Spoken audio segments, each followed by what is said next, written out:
Electric ফ্লাক্সের আন্ডারে আমাদের আলোচনার নেক্সট টপিক হচ্ছে গাউস থিওরাম। কিন্তু গাউস থিওরাম শুরু করার আগের ভিডিওতে আমরা ইলেকট্রিক ফ্লাক্স সম্পর্কে যে সমস্ত টপিক আলোচনা করেছিলাম সেই টপিক থেকে রিভিশন পারপাসের জন্য আগে একটা অঙ্ক করে নিই, তারপরে গাউস থিওরাম আমরা ডিসকাস করব। তো দেখো আমাদের রিভিশনের ফার্স্ট অঙ্কটা কি বলেছে, বলছে what is the net flux of a uniform electric field E is equal to 30 newton per coulomb. এটা অবশ্যই আই ক্যাপ আছে মানে এক্স অক্ষ বরাবর কাজ করছে। Through a cube of side 20 centimetre oriented such that its face are parallel to the coordinate plane. তাহলে দেখো এখানে electric field E is equal to কত বলেছে, এখানে electric field E is equal to বলেছে 30 নিউটন পার কুলম্ব। এটা অবশ্যই x অক্ষ বরাবর কাজ করছে। প্রথম কথা, ইলেকট্রিক ফিল্ডের মানটা কনস্ট্যান্ট, তাহলে এটাকে বলতে পারি ইউনিফর্ম ইলেকট্রিক ফিল্ড। এটাকে আলোচনা করা যেতে পারে ইউনিফর্ম ইলেকট্রিক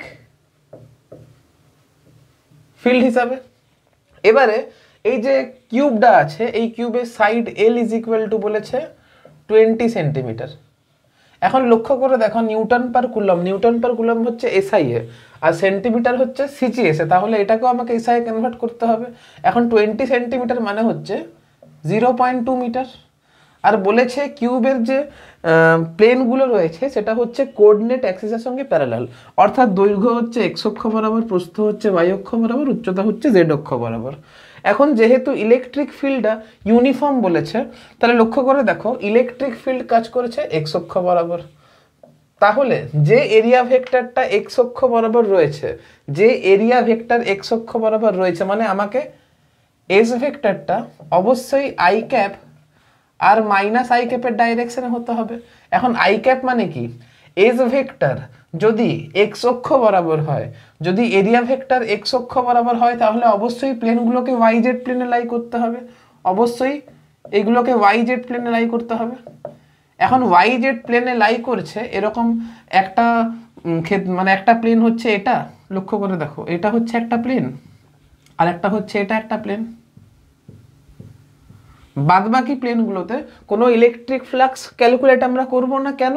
কারণ সেইখানে ইলেকট্রিক ফ্লাক্স জিরো হবে। তুমি লক্ষ্য করে দেখো না, এই প্লেনটা লক্ষ্য করে দেখো, এই প্লেনের ক্ষেত্রে এরিয়া ভেক্টর কাজ করছে ওয়াই অক্ষ বরাবর, ইলেকট্রিক ফিল্ড কাজ করছে এক্স অক্ষ বরাবর। তাহলে angle theta is equal to 90 degree, তাহলে cos theta is equal to 0 হচ্ছে। তাহলে ইলেকট্রিক ফ্লাক্স তো হবে না, যা ইলেকট্রিক ফ্লাক্স হওয়ার একটা এটাতে হবে একটা এটাতে হবে। এখন এই ক্ষেত্রফলের জন্য, এই এরিয়ার জন্য যে এরিয়া ভেক্টর সেটা নেগেটিভ এক্স অ্যাক্সিস বরাবর কাজ করবে, আবার এই ক্ষেত্রফলের জন্য এরিয়া ভেক্টরটা পজিটিভ এক্স অ্যাক্সিস বরাবর কাজ করবে। এখন ইলেকট্রিক ফিল্ড এইখানেও ইউনিফর্ম আর ইলেকট্রিক ফিল্ড এইখানেও ইউনিফর্ম। এইখানে theta is equal to 180 degree, এইখানে theta is equal to 0 degree, অর্থাৎ এইখানে ফ্লাক্সটা নেগেটিভ হবে আর এইখানে ফ্লাক্সটা অবশ্যই পজিটিভ হবে। নেগেটিভ ফ্লাক্স মানে ইনওয়ার্ড, মানে যে ফ্লাক্সটা ঢুকছে, যে ফ্লাক্সটা ঢুকছে। এখন এইখানে যে area vector S1 is equal two, অবশ্যই এটা এল স্কোয়ার, দাঁড়াও, একটা হচ্ছে এরিয়া ভেক্টরকে S1 লিখতে পারি, একটা এরিয়া ভেক্টরকে S2 লিখতে পারি। এখন মাইনাস আই ক্যাপ বরাবর যে এরিয়া ভেক্টরটা রয়েছে সেটা ইজ ইকুয়াল টু কত হবে, L square into minus I cap. S1 is equal to হচ্ছে L square into I cap. আমি এল এর মানটা বসাচ্ছি না, হ্যাঁ। তাহলে S1 এর মধ্য দিয়ে যে ফ্লাক্স φ1 ইজ ইকুয়াল টু যাবে অবশ্যই E1 vector dot S1 vector, আর ফ্লাক্স φ2 সেকেন্ড এই সারফেসের মধ্য দিয়ে যে ফ্লাক্স φ2 ইজ ইকুয়াল টু যাবে সেটা হচ্ছে E2 vector minus S2 vector. এখন E1 vector dot S1 vector I cap dot হয়ে এক হবে, তাহলে এটা হয়ে যাবে 30 এল স্কোয়ার, আর এটা এখানে হবে মাইনাস 30 এল স্কোয়ার, কারণ 180 ডিগ্রি বুঝতে পারছো। তাহলে এটা অবশ্যই ইনওয়ার্ড হবে আর এটা অবশ্যই আউটগোয়িং হবে। ইনওয়ার্ড বলতে পারো বা আউটগোয়িং বলতে পারো, যা খুশি। ইনওয়ার্ড বলাটা ভুল হবে, তুমি এটাকে ইনকামিং বলতে পারো, এক কথায় ইনকামিং বলতে পারো। তাহলে net flux phi is equal to কত হচ্ছে, 0 হচ্ছে, পরিষ্কার। বাদবাকি তো ফেসের মধ্য দিয়ে এমনিতেই ফ্লাক্স 0 হচ্ছে। তাহলে এইখান থেকে বুঝতে পারলাম কোনো 3D অবজেক্টকে যদি ইউনিফর্ম ইলেকট্রিক ফিল্ডে রেখে দেওয়া হয় তাহলে net electric flux is equal to 0 হয়। এটা তোমরা কমন সেন্স থেকেও বলতে পারবে। লক্ষ্য করে দেখো, যতগুলো ফিল্ড লাইন প্রবেশ করছে এই কিউবের মধ্য দিয়ে, যতগুলো ফিল্ড লাইন প্রবেশ করছে ততগুলো ফিল্ড লাইনই বাইরের দিকে বেরিয়ে যাচ্ছে। তাহলে তুমি কমন সেন্স অ্যাপ্লাই করেও বলতে পারো যে নেট ইলেকট্রিক ফ্লাক্স কিন্তু এক্ষেত্রে 0 হবে। বাস এইটুকু ব্যাপার ছিল। চলো নোট ডাউন করো। এবারে ছবিতে লক্ষ্য করে দেখো, এটা হচ্ছে একটা ইউনিফর্ম ইলেকট্রিক ফিল্ড ড্র করেছে ইলেকট্রিক ফিল্ড লাইন দিয়ে, আর এটা হচ্ছে পয়েন্ট চার্জের জন্য যে ইলেকট্রিক ফিল্ড তৈরি হয়েছে। তো ছবি দেখে বুঝতে পারছো এটা হচ্ছে ইউনিফর্ম ইলেকট্রিক ফিল্ড। কেন? কারণ ইলেকট্রিক ফিল্ড লাইনগুলো ইকুয়ালি স্পেসড রয়েছে আর প্রত্যেকটা ফিল্ড লাইনের ডাইরেকশন কিন্তু সেম আছে। তাহলে এটা হচ্ছে ইউনিফর্ম ইলেকট্রিক ফিল্ড। আর লক্ষ্য করে দেখো প্রত্যেকটা ফিল্ড লাইন এখানে আলাদা আলাদা ডাইরেকশন বরাবর রয়েছে, আর দেখো ফিল্ড লাইনগুলো কিন্তু ইকুয়ালি স্পেসড নয়। তাহলে এটাকে বলতে পারি এটা হচ্ছে নন ইউনিফর্ম ইলেকট্রিক ফিল্ড বলতে পারি। ঠিক আছে, এবার তুমি লক্ষ্য করে দেখো, আগে তো একটা অঙ্ক করলাম, আমরা দেখলাম যদি কোনো একটা 3D অবজেক্ট বলো বা 2D অবজেক্ট বলো, কোনো একটা অবজেক্টকে যদি ইউনিফর্ম ইলেকট্রিক ফিল্ডে যদি রেখে দেওয়া হয় তাহলে যতগুলো ফিল্ড লাইন এন্টার করে ততগুলো ফিল্ড লাইন বাইরের দিকে বেরিয়ে যায়। ধরো আমি একটা এরকম স্ফিয়ার ড্র করছি, এই যে স্ফিয়ারটা, এই স্ফিয়ারের মধ্য দিয়ে লক্ষ্য করো যতগুলো ফিল্ড লাইন প্রবেশ করছে ততগুলো ফিল্ড লাইনই এক্সিট করেছে। তাহলে এইখানে আমি বলতে পারি net flux through the sphere is equal to কত হবে? 0 হবে। নেট ফ্লাক্স, ফ্লাক্স মানে কি বলেছিলাম? এরিয়ার সঙ্গে লম্ব হবে যতগুলো ফিল্ড লাইন বেরিয়ে যাচ্ছে, সেটাকেই তো ইলেকট্রিক ফ্লাক্স বলছে। দেখো এখানে যতগুলো ফিল্ড লাইন প্রবেশ করছে ততগুলো ফিল্ড লাইন বেরিয়ে যাচ্ছে। তাহলে এখান থেকে আগের অঙ্কটাও করলাম, আর কমন সেন্স থেকে তুমি বলতেও পারবে যখন কোনো ইউনিফর্ম ইলেকট্রিক ফিল্ডে যখন কোনো অবজেক্টকে প্লেসড করা হয়, যখন কোনো বস্তুকে রেখে দেওয়া হয়, তখন সেই বস্তুর মধ্য দিয়ে net flux is equal to 0 হয়। এটা তোমরা কিন্তু লিখে নাও, খাতায় লিখে নাও, নাহলে কিন্তু ভুলে যাবে যে কোনো একটা ইউনিফর্ম ইলেকট্রিক ফিল্ডে যখন কোনো অবজেক্টকে রেখে দেওয়া হয় তখন net flux is equal to 0 হয়, অর্থাৎ inward flux plus outward flux is equal to 0 হয়। মানে তুমি বলতে পারো ফাই ইনওয়ার্ড, বলছি বারবার ধরি আমি, ইনওয়ার্ডটা তুমি ইনকামিং ধরবে আর আউটওয়ার্ডটাকে আউটগোয়িং বলবে। ঠিক আছে, আমি বারবার ধরে ইনওয়ার্ড আর ইনকামিং এক হয়ে যায় আর কি, এটা আমার ফল্ট। যাই হোক, তো phi net is equal to এখানে কি হবে? 0 হবে। তাহলে ফাই ইনকামিং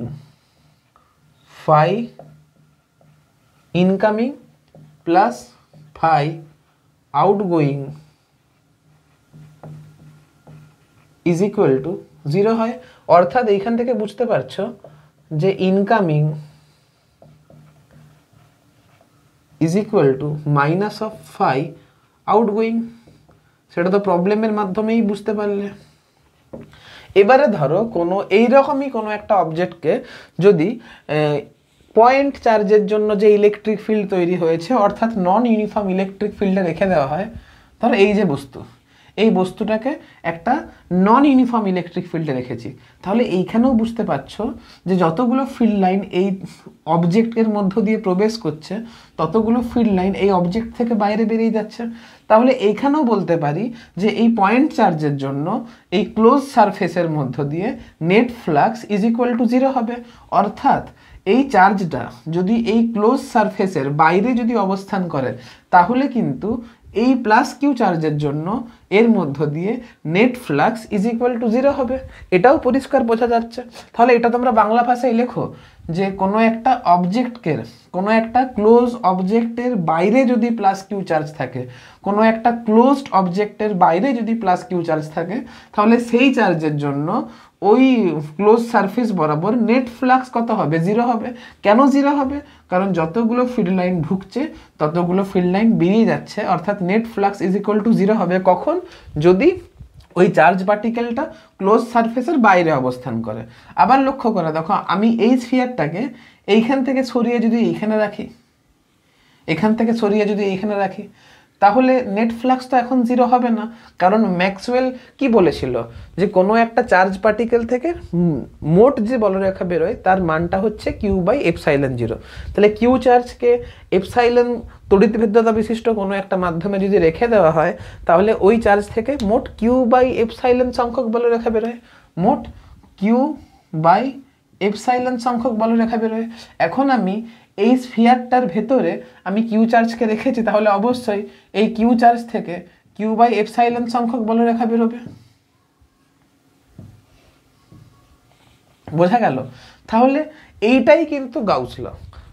আমি গাউসের উপপাদ্যতে, তুমি বই খুলে দেখবে যে গাউসের উপপাদ্যতে কি লেখা আছে, যে কোনো একটা বদ্ধ পথে, মানে বদ্ধ পথ বলছি, কোনো একটা যদি তুমি ক্লোজ সারফেস যদি নিয়ে নাও, যদি বদ্ধ ক্ষেত্রফল যদি নিয়ে নাও, সেটা গোলকের আকারে হতে পারে, ঘনকের আকারে হতে পারে, যে কোনো বদ্ধ ক্ষেত্র, মানে কোনো একটা ক্লোজ অবজেক্ট যদি নিয়ে নাও, তার সেন্টারে বা তার ভেতরে যদি কিউ পরিমাণ চার্জ থাকে, তাহলে ওই বদ্ধ ক্ষেত্র বরাবর বা ক্লোজ সারফেস বরাবর নেট যে ফ্লাক্স হবে, সেই নেট ফ্লাক্সটা কত হবে?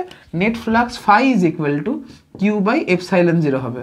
এটাই কিন্তু গাউস বলেছিলেন। তাহলে গাউস কি বলছেন, যে কোনো একটা ক্লোজ সারফেসের ভেতরে যদি কিউ চার্জ থাকে, তাহলে ওই সারফেস বরাবর যে নেট ফ্লাক্স হবে সেটা কিন্তু কিউ বাই এপসাইলন হবে। ঠিক আছে, কিউ বাই এপসাইলন, যেখানে এপসাইলনটা কি, তুমি যে মাধ্যমে ওই চার্জটাকে রেখেছো সেই মিডিয়ামের হচ্ছে তড়িৎভেদ্যতা বা পারমিটিভিটি। ঠিক আছে, এখন তুমি পরিষ্কার দেখতে পাচ্ছ যে কিউ ইজ ইকুয়াল টু যদি জিরো হয়, অর্থাৎ ওই ওই ক্লোজ সারফেসের ভেতরে যদি কোনো চার্জ যদি না থাকে, যদি ওই বদ্ধ ক্ষেত্রের মধ্যে যদি কোনো চার্জ না থাকে, তাহলে স্বাভাবিক q is equal to zero হচ্ছে। মানে ভেতরে যদি কোনো চার্জ না থাকে তাহলে q is equal to zero হচ্ছে, তাহলে phi is equal to zero হচ্ছে। আর কেন phi is equal to zero হচ্ছে সেটা আমি তোমাদেরকে এই ছবির মাধ্যমে সেটা বোঝালাম। এবারে লক্ষ্য করার মতো বিষয় হচ্ছে, গাউস শুধু এইটুকু বলেছিল যে কোনো একটা ক্লোজ সারফেস বরাবর নেট ফ্লাক্সটা কিউ বাই এপসাইলন হয়, যেখানে কিউ হচ্ছে ওই সারফেসের ভেতরে কত চার্জ আছে সেটা। ঠিক আছে, এবারে তোমাদের এটা মনে হতে পারে যে এটা তো ম্যাক্সওয়েলই বলে দিয়েছিল, তাহলে গাউস এক্সট্রা করে কি করলো? তাহলে গাউসের এই উপপাদ্যটা কতটা হেল্প করে যে তুমি সহজে কোনো একটা চার্জ ডিস্ট্রিবিউশনের জন্য যে কোনো বিন্দুতে ইলেকট্রিক ফিল্ড ক্যালকুলেট করতে পারবে, সেটা আমরা যখন গাউসের অ্যাপ্লিকেশন পড়ব তখন আমরা দেখব যে কত সহজ হয়ে যায় এই থিওরাম লাগালে, যে আমি যে কোনো বিন্দুতে আমি ইজিলি ইলেকট্রিক ফিল্ড ক্যালকুলেট করতে পারি। তো আমি এখন এই বিষয়ে ডিসকাস করব না, আমি গাউসের উপপাদ্যটাই কোথা থেকে এলো, কি নিয়ে এলো সেটা প্রুফ করব। ম্যাক্সওয়েল যেমন বলেছিল যে কিউ চার্জ থেকে কিউ বাই এপসাইলন সংখ্যক বলরেখা বেরোয়, সেখানে কিন্তু তোমাদেরকে কোনো প্রুফ করানো হয়নি, কিন্তু গাউসের প্রুফটা তোমাদের সিলেবাসে রয়েছে, তোমাদের জন্য ইম্পর্টেন্টও, কনসেপচুয়াল ক্ল্যারিটিও ক্লিয়ার করবে কিভাবে হচ্ছে সেটা প্রুফ করব। কিন্তু সেটা প্রুফ করার আগে আমাদেরকে বুঝতে হবে সলিড অ্যাঙ্গেলের কনসেপ্ট। সলিড অ্যাঙ্গেলটা বোঝাচ্ছি, তার আগে আরেকটা জিনিস বুঝে নাও। দেখো, গাউস তো বলছে যে কোনো ক্লোজ সারফেস বরাবর নেট ফ্লাক্সটা কিউ বাই এপসাইলন হবে, যেখানে কিউ হচ্ছে ওই সারফেসের মধ্যে কত চার্জ আছে। কিন্তু লক্ষ্য করার মতো বিষয় হচ্ছে, ধরো এটা হচ্ছে ক্লোজ সারফেস, আর এখানে হচ্ছে একটা পয়েন্ট নিয়েছে, ভেতরে হচ্ছে কিউ1 পরিমাণ চার্জ আছে, আর বাইরে ধরে নাও কিউ2 পরিমাণ চার্জ আছে। এখন net flux phi is equal to কিউ1 বাই এপসাইলন হবে। ঠিক আছে, কিউ2 বাই এপসাইলন হবে না। কিন্তু এই বিন্দুতে যে ইলেকট্রিক ফিল্ড কাজ করবে, লক্ষ্য করে দেখো, এই বিন্দুতে যে ইলেকট্রিক ফিল্ড কাজ করবে সেটা কিন্তু কিউ1 এর জন্যও কাজ করবে, আবার কিউ2 এর জন্যও কাজ করবে। লক্ষ্য করে দেখো না, এটা হচ্ছে কিউ1 চার্জ আর এটা হচ্ছে প্লাস কিউ2 চার্জ। এরপর এই বিন্দুতে ইলেকট্রিক ফিল্ড এটার জন্যও থাকবে, এটার জন্যও থাকবে। তাহলে এই পি পয়েন্টে যে ইলেকট্রিক ফিল্ড হবে সেটা কিউ1 এর জন্যও হবে, কিউ2 এর জন্যও হবে। এটা তোমরা লিখে রাখবে, পি বিন্দুতে যে ইলেকট্রিক ফিল্ডটা কাজ করবে সেটা কিউ1 এর জন্যও কাজ করবে, কিউ2 এর জন্যও কাজ করবে। কিন্তু গাউস বলছে এই সারফেস বরাবর নেট যে ইলেকট্রিক ফিল্ড যাবে সেটা কিন্তু ওই সারফেসের ভেতরে কত চার্জ আছে তার উপরেই ডিপেন্ড করবে। তুমি দেখো না, কিউ2 চার্জ থেকে যদি তুমি ইলেকট্রিক ফিল্ড লাইনগুলো ড্র করো, তাহলে কিউ2 চার্জের জন্য যতগুলো ফিল্ড লাইন এই সারফেসে ঢুকবে ততগুলো ফিল্ড লাইন কিন্তু এই সারফেস থেকে বাইরে চলে যাবে। তাহলে এটুকু বোঝা গেল যে নেট ফ্লাক্স যখন আমি এই সারফেস বরাবর ক্যালকুলেট করেছি, যখন আমি নেট ফ্লাক্স ক্যালকুলেট করছি, তখন কিউ2 কিন্তু কোনো কন্ট্রিবিউশন রাখবে না। কেন কোনো কন্ট্রিবিউশন রাখবে না? কারণ এই ক্লোজ সারফেস বরাবর যতগুলো ফিল্ড লাইন ঢুকছে, দেখো না, যতগুলো ফিল্ড লাইন ঢুকছে ততগুলো ফিল্ড লাইনই কিন্তু এদিক দিয়ে বাইরে বেরিয়ে যাবে। ঠিক আছে, আমি ভেতর বরাবর রাখলাম না, ছবিটা দেখতে খারাপ হবে বলে, তোমাদের বুঝতে অসুবিধা হবে বলে, তুমি দেখবে না, এটা করে দেখালাম। তাহলে যখন আমি ফ্লাক্স ক্যালকুলেট করব তখন বাইরের চার্জের জন্য কিন্তু কোনো ফ্লাক্স থাকবে না, নেট ফ্লাক্স কিন্তু ভেতরে কত চার্জ আছে সেটার উপরেই ডিপেন্ড করবে। কিন্তু ওই সারফেসের কোনো বিন্দুতে বা সারফেসের ভেতরে কোনো বিন্দুতে তুমি যদি কোনো ইলেকট্রিক ফিল্ড ক্যালকুলেট করতে যাও, সেখানে কিন্তু Q1-এরও কন্ট্রিবিউশন থাকবে, Q2-এরও কন্ট্রিবিউশন থাকবে। এটা কিন্তু বাংলা ভাষায় লিখে রাখবে। এখান থেকে কিন্তু অ্যাসারশন রিজনের কোয়েশ্চেন চলে আসে। আমি এখান থেকে অঙ্ক করাবো যখন PYQ নিয়ে মানে যখন তড়িৎ ক্ষেত্র পুরো পড়ানো হয়ে যাবে, তখন আমি PYQ নিয়ে ডিসকাস করব, তখন এই অঙ্কগুলো অবশ্যই করাবো। যদি এই পয়েন্টগুলো লেখা থাকে তখন কিন্তু নিমেষে এই অঙ্কগুলো করতে পারবে। তো যাই হোক, আবার বলছি, নেট ইলেকট্রিক ফিল্ড Q1-এর জন্যও থাকবে, Q2-র জন্যও থাকবে। ধরো এই net electric field E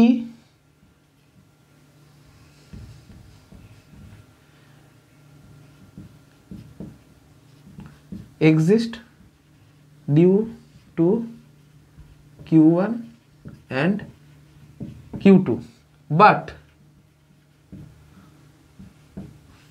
flux is only due to Q1। এটা কিন্তু তোমাদেরকে মুখস্থ রাখতে হবে। চলো নোট ডাউন করো। দেখো, আমি একটা কাস্টমাইজ প্রবলেম, মানে আমার মন থেকে একটা অঙ্ক এখানে দেখিয়েছি। এটা হচ্ছে একটা, তুমি পলিথিন টাইপের জিনিস ধরে নিতে পারো। এই যে একটা আরবিটারি সারফেস ড্র করেছি, এটা সারফেস ঠিক নয়, এটা ধরতে পারো একটা পলিথিন ঢাকা আছে। এইখানে Q1, Q2, Q4 চার্জ আছে, আর এই Q1, Q2, Q4 চার্জকে ঘিরে একটা পলিথিন দিয়ে আমি ঢেকে রেখেছি, পুরো একটা পলিথিন ব্যাগ দিয়ে পুরো ব্যাপারটাকে ঢেকে রেখেছি। তোমাকে বলতে হবে এই পলিথিন ব্যাগ বরাবর যে নেট ফ্লাক্স সেটা কত হবে। এই পলিথিন ব্যাগ বরাবর যে net flux phi net is equal to কত হবে। তো গাউস কি বলছে যে এই বদ্ধ বস্তু বরাবর যে নেট ফ্লাক্স হবে সেটা কত হবে, কিউ নেট ফ্লাক্স কত হবে, সেটা হচ্ছে Q/ε হবে। দেখো, যদি বায়ু মাধ্যমে থাকে তাহলে এপসাইলন 0 হবে, যদি বায়ু মাধ্যমে না থাকে, এমন একটা মাধ্যমে থাকে যে মাধ্যমের তড়িৎ ভেদ্যতা বা পারমিটিভিটি এপসাইলন, তো তাহলে সেখানে Q/ε হবে। ঠিক আছে, আমি ধরে নিচ্ছি বায়ু মাধ্যমে, তাই জন্য এপসাইলন 0 লিখছি, কোনো অসুবিধা নেই।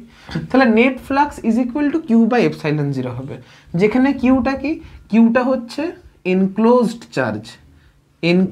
চার্জ, মানে ওই বস্তুটা কতটা পরিমাণ চার্জকে আবদ্ধ করে রেখেছে। তাহলে এখন কত চার্জকে আবদ্ধ করে রেখেছে, Q1, Q2, Q4। তাহলে net flux is equal to হবে Q1 plus Q2 plus Q4 divided by epsilon 0। এটা তোমার নেট ফ্লাক্স। এবারে ধরো Q4 এর চার্জটা হচ্ছে মাইনাস, নেগেটিভ, তাহলে এইখানে কিন্তু প্লাস না হয়ে এইখানে কিন্তু মাইনাস হয়ে যাবে। ঠিক আছে, এটা কিন্তু খেয়াল রাখবে। চার্জ তো স্কেলার রাশি, নর্মাল স্কেলার রাশির মতো করে যোগ বিয়োগ করতে পারবো। তাহলে নেট চার্জ এখানে Q1 plus Q2 minus Q4 হয়ে যাবে। কিন্তু আমাকে যদি এক্স বিন্দুতে ইলেকট্রিক ফিল্ড ক্যালকুলেট করতে হয়, তাহলে এক্স বিন্দুতে ইলেকট্রিক ফিল্ড কোন কোন চার্জের জন্য থাকবে, অর্থাৎ এক্স বিন্দুতে ইলেকট্রিক ফিল্ড কোন কোন চার্জ কন্ট্রিবিউট করবে। যখন তুমি এক্স বিন্দুতে ইলেকট্রিক ফিল্ড ক্যালকুলেট করছো, সেখানে কোন কোন চার্জের অবদান রয়েছে, অবশ্যই মাইনাস Q4 চার্জের অবদান রয়েছে, এর জন্য ইলেকট্রিক ফিল্ড এই দিক বরাবর কাজ করবে। Q2-র জন্য ইলেকট্রিক ফিল্ড অবশ্যই এই দিক বরাবর কাজ করবে। Q1-এর জন্য ইলেকট্রিক ফিল্ড এই দিক বরাবর কাজ করবে। Q3-র জন্য ইলেকট্রিক ফিল্ড এই দিক বরাবর কাজ করবে। Q5-এর জন্য ইলেকট্রিক ফিল্ড এই দিক বরাবর কাজ করবে। তাহলে যখন আমি ইলেকট্রিক ফিল্ড বের করব, তখন কিন্তু প্রত্যেকটা চার্জ পার্টিকেলেরই অবদান রয়েছে। তাহলে electric field at x K K contribute করবে, Q1-ও কন্ট্রিবিউট করবে, Q2-ও কন্ট্রিবিউট করবে, Q3-ও কন্ট্রিবিউট করবে, মাইনাস Q4-ও কন্ট্রিবিউট করবে, আবার Q5-ও কন্ট্রিবিউট করবে। এটা কিন্তু খেয়াল থাকে জানো। এবারে আমি তোমাদেরকে প্রশ্নটা যদি একটু ঘুরিয়ে দিই, দেখো তোমাদের তো পরীক্ষায় বলে দেবে না যে গাউস ল থেকে বের করো। গাউস লটা হচ্ছে, গাউসের উপপাদ্যটা হচ্ছে একটা নর্মাল নিয়ম। ঠিক আছে, তোমাকে পরীক্ষায় কখনো বলে দেবে না যে গাউসের নিয়ম থেকে তুমি বের করো। তোমাকে ধরো বলে দিল যে এখানে Q1 Q2 আর মাইনাস Q4 তিনটে চার্জ রয়েছে, আর এটা হচ্ছে নর্মাল একটা সারফেস। আমি বলছি এটা হচ্ছে নর্মাল একটা সারফেস। বা তুমি খাবার প্লেট ধরে নাও, এটা হচ্ছে একটা প্লেট। তাহলে লক্ষ্য করে দেখো Q1 এর জন্য যে ইলেকট্রিক ফিল্ড থাকবে সেটা অবশ্যই এই প্লেন বরাবর কাজ করবে। Q2 এর জন্য যে ইলেকট্রিক ফিল্ড তৈরি হবে সেটাও কিন্তু এই প্লেন বরাবর কাজ করবে। Q4 এর জন্য যে ইলেকট্রিক ফিল্ড হবে সেটাও কিন্তু এই প্লেন বরাবর কাজ করবে।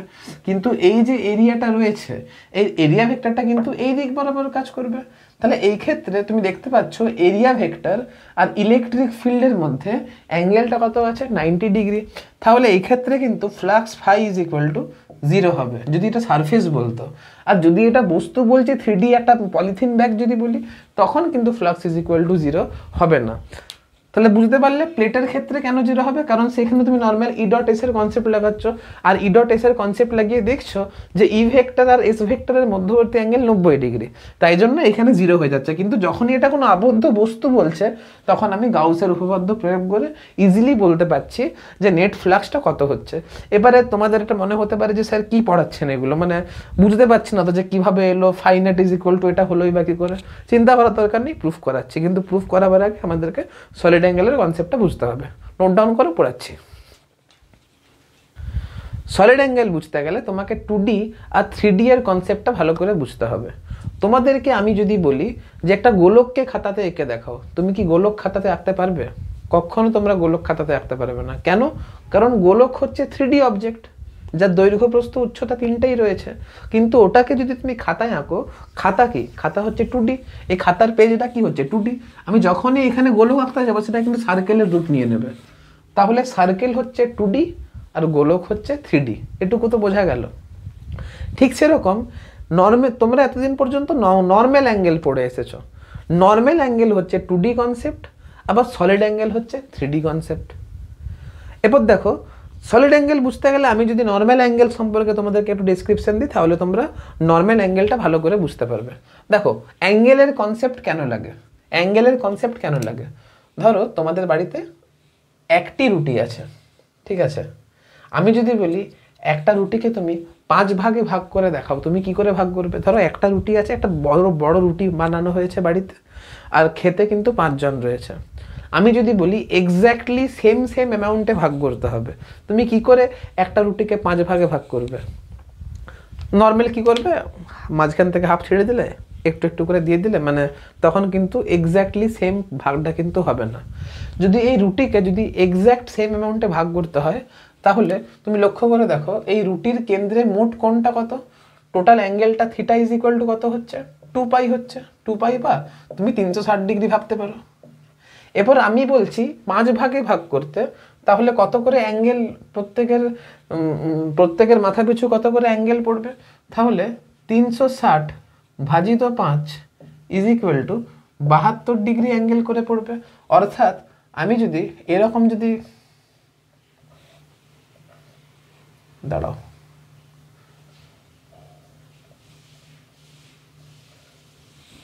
আমি এক্স্যাক্টলি চাঁদা নিয়ে তো আঁকিনি, তো একটু কম্প্রোমাইজ করে নাও আমার আঁকার সাথে।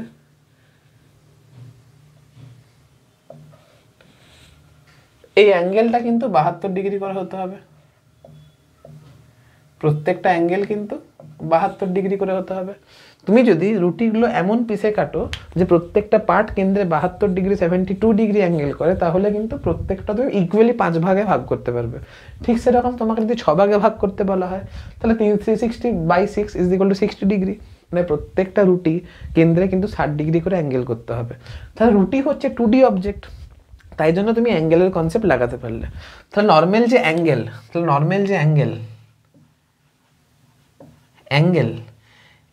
হচ্ছে 2D। অ্যাঙ্গেলকে ডিফাইন কি করে করো? ধরো কোনো একটা বক্ররেখা নিয়েছো, কোনো একটা বক্ররেখা, এই বক্ররেখাটা তো কোনো না কোনো বৃত্তের অংশ, এই বক্ররেখা কোনো না কোনো তো বৃত্তের অংশ। তাহলে এই বক্ররেখাটি বৃত্তের কেন্দ্রে যে কোণ তৈরি করে এটাকেই থিটা বলছে। এবার থিটা ইজ ইকুয়াল টু কত? এটাকে আমরা চাপ বলি, আর এটাকে আমরা ব্যাসার্ধ বলি।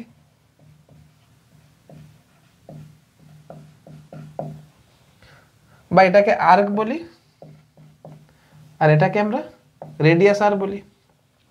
এখন লক্ষ্য করে দেখো, এটা হচ্ছে মাত্রাবিহীন, এর ডাইমেনশন নেই, এটা হচ্ছে ডাইমেনশনলেস, এটা হচ্ছে ডাইমেনশনলেস কোয়ান্টিটি। তাই দেখো না, চাপ মানে কি? চাপ মানে হচ্ছে দৈর্ঘ্য, এই চাপ মানে কি? দৈর্ঘ্য, আর ব্যাসার্ধ মানেও দৈর্ঘ্য। তাহলে এই দৈর্ঘ্যের একক দৈর্ঘ্যের একক কেটে, মানে দৈর্ঘ্য কেটে যাচ্ছে, দিয়ে ব্যাপারটা ডাইমেনশনলেস হয়ে যাচ্ছে। আর এর একক কি, ইউনিট কি? এর ইউনিট হচ্ছে রেডিয়ান, যেটাকে আমরা র্যাড দিয়ে প্রকাশ করি। অ্যাঙ্গেলের কনসেপ্টটা আরও ভালো করে বুঝতে পারবে তোমরা দেখবে বাড়িতে কালী পুজোর সময় চরকি পোড়াও। চরকিতে কি হয়, চরকিটা যখন আগুন লাগে তখন চরকিটা গোল গোল করে ঘুরতে থাকে, দিয়ে আগুনের ফুলকি চারিদিকে, মানে চারিদিকে বলবো না, একটা প্লেন বরাবর আগুনের ফুলকি কিন্তু সে ছড়াতে থাকে। আমি যদি বলি চরকিটা এক পাক ঘুরলে, আমি যদি বলি চরকিটা এক পাক ঘুরলে অর্থাৎ 360 ডিগ্রি ঘুরলে 360টা ফুলকি ছাড়ছে। ধরো এই সার্কেল বরাবর 1 2 3 4 জন বসে আছে, বা সার্কেল বরাবর 4 জন বসে থাকতে বলবো না। ধরো এই যে রিজিয়নটা কেন্দ্রে এখানে ধরে নাও সাপোজ 20 ডিগ্রি কোণ করেছে। তাহলে আমি চাইছি যে চৌরকিটা যদি ঘোরানো হয় তাহলে এই রিজিয়নে কতগুলো আগুনের ফুলকি যাবে। তাহলে তুমি কি করবে, ঐকিক নিয়ম করবে, 360 ডিগ্রি ঘুরলে 360টা ফুলকি তৈরি হয়, মানে 360টা ফুলকি মানে চারিদিকে ছড়িয়ে পড়ে। তাহলে 1 ডিগ্রিতে কত? একটা। তাহলে 20 ডিগ্রিতে কত হবে? 20টা হবে। তাহলে এটা হচ্ছে নর্মাল অ্যাঙ্গেলের কনসেপ্ট, তুমি অ্যাঙ্গেলের কনসেপ্ট ইউজ করে এইগুলো সমাধান করতে পারবে। কিন্তু আমি বললাম না ঘনকোণ কোথা থেকে কাজে লাগে। ঘনকোণ হচ্ছে 3D কনসেপ্ট। কীরকম? ধরো আজকে একটা তরমুজ তোমার কাছে রয়েছে, ঠিক আছে? তরমুজটা যদি কেটে কেটে সবাইকে ভাগ করতে হয়, আমি যদি বলি তোমাকে তরমুজটা 6 জনের মধ্যে ভাগ করতে হবে, তুমি এক্স্যাক্টলি মানে 6টা পার্ট যদি এক্স্যাক্টলি আইডেন্টিক্যাল করতে হয়, তুমি তরমুজটাকে কি করে কাটবে? তাহলে তরমুজটা দেখতে কীরকম টাইপের হবে? যখন তুমি এক একটা পার্ট কাটবে তরমুজটা দেখতে কিন্তু অনেকটা এইরকম টাইপের দেখতে হবে।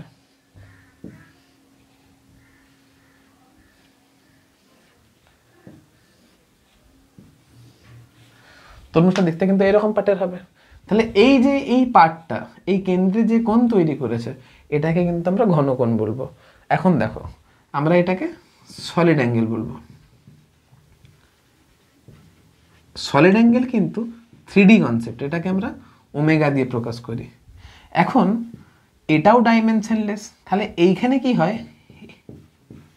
দেখো, কোণ কি ছিল?